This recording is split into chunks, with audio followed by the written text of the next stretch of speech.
আসসালামু আলাইকুম। আজকে টমেটো গাছের একটা ব্লক নিয়ে চলে আসলাম।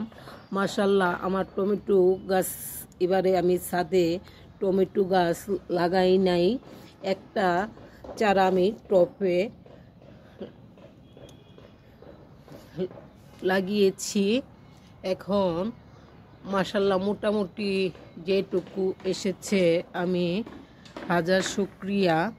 কেননা আমি এবারে টমেটো গাছ যত্ন নিতে পারি নাই, কিন্তু আমি একটা খুঁটি দিয়ে দিছিলাম, মনে হয় এই খুঁটিতে কাজ হবে না।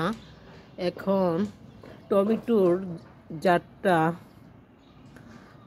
মনে হয় আরো বড় হবে।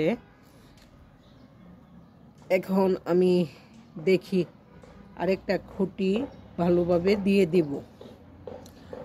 আর রিজিকের মালিক তো আল্লাহ। যেটুকু এসেছে একটা গাছে আমি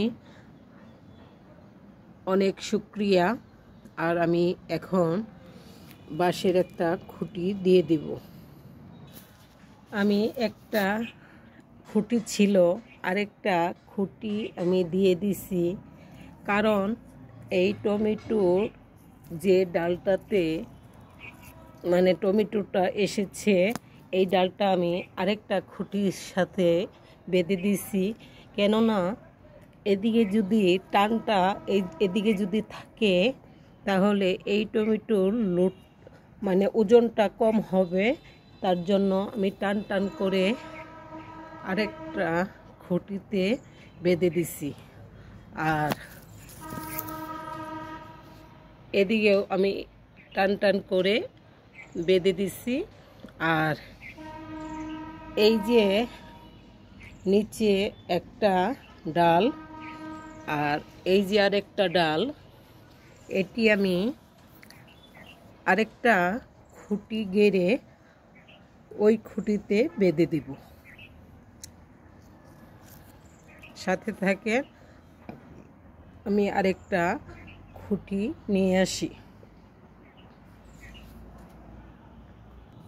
আরেকটা খুঁটি না গাড়লেও চলে, এই ডালটা যদি আমি এভাবে বেঁধে দেই, এটাও সাপোর্ট করবে। আর এই ডালটা আমি এভাবেও বেঁধে দিতে পারি। দেখি বেঁধে কেমন হয়। ইনশাল্লাহ আমার দুইটা খুঁটিতে মাশাআল্লাহ হয়ে গেছে। আর এইটা আমি আর কিছুদিন পরে বড় হোক, পরে আরেকটা খুঁটি ওই সাইড দিয়ে ওই টমেটোকে সাপোর্ট দিয়ে দিব। আমার টমেটো গাছের জন্য দোয়া করবেন, আরও যেন ফলন আসে। ভালো লাগলে লাইক কমেন্ট করবেন। আর কি আর বলবো, ধন্যবাদ। মাশাআল্লাহ, ধন্যবাদ বলার পরেও বলছি, দেখেন আমার নিচে একটা ছোট ওই এতেও টমেটো আসতেছে। মাশাআল্লাহ আরও আসবে, আসা শুরু করছে। আজান হয়ে গেছে আসরের, রেখে দেই, নামাজ পড়ব। ধন্যবাদ।